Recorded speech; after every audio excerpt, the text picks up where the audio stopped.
waxaan u malaynaa arinta gaashaanla inaad ka dawareegaysay macallinkii adiga marqaatiga ku ahaan uu dhintay aad baan uga xumaay ilaa ay hadda ma ogaanaysid wax hal adiga aad arintaad ku gaari kartid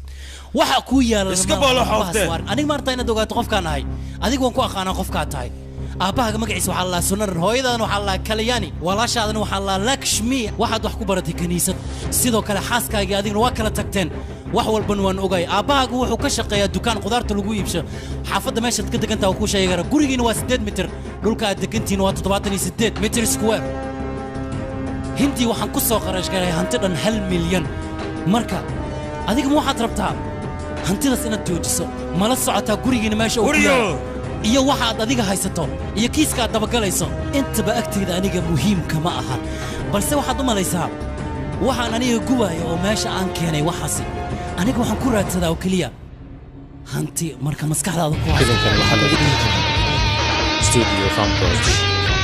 Mogadishu